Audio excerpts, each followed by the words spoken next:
Hello and welcome back to another painting tutorial from GMP Miniatures. This time I'm just doing a little walkthrough of how I painted the Mulcoid Spore Mine from Tyranids. It's a relatively new model. I've never painted one before, so this is my first time.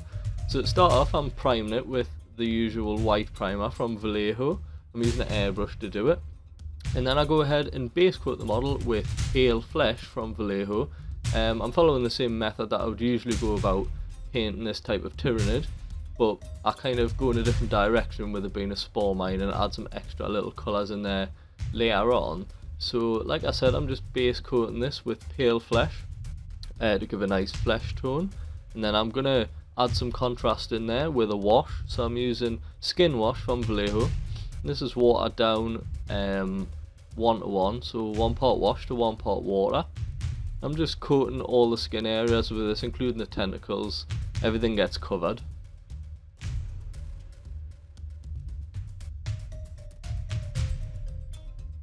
So at this point I started to go in a new direction. I thought adding some red into the recesses to create some nice shadows and create some different colours on the model. So I went in with the Scarlett Red from Vallejo through an airbrush. I probably should have waited till the ink wash was dry, because that's getting pushed around by the air a little bit, but it doesn't really make a difference in the whole outcome of the model. I should have just actually waited for that to dry. So I'm just adding this into the recesses underneath, and then I go ahead and give that a shade. This time it's Carroburg Crimson from Citadel, and I'm just applying that shade to the red areas that I've just painted on, but I also go ahead and add a little bit in to the main recesses on the top of the brain type head.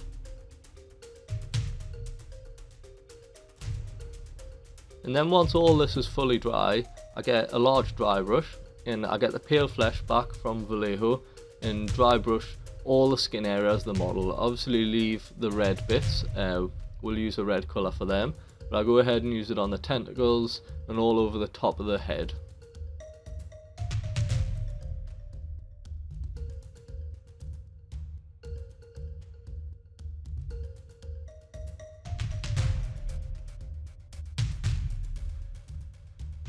So to add some highlights to the red area underneath, I use Citadel's Mephiston Red, and I'm using a smaller dry brush this time.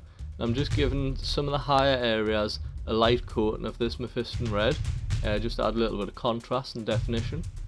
And now on to the purple. So it's just this ridge along the top of the head that's actually purple with this model. So I'm just painting that in Daemonette Hide from Citadel.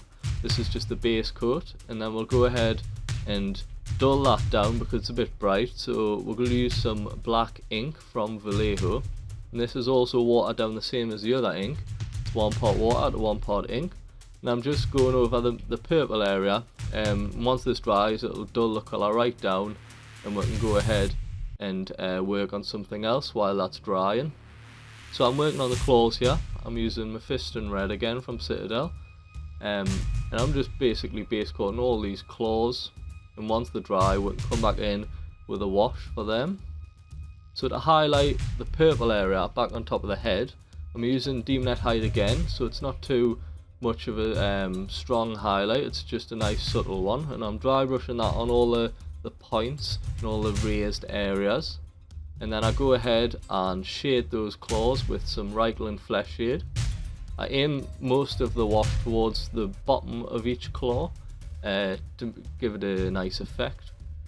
And here's a look at the finished spore mines. I think I'm glad I went with that red colour around the base of the head. It adds some nice little different definitions to the model, and I think it's a really nice outcome in the end. So I hope this has been helpful to anyone who's interested in painting models like this, so I'd like to thank you for watching.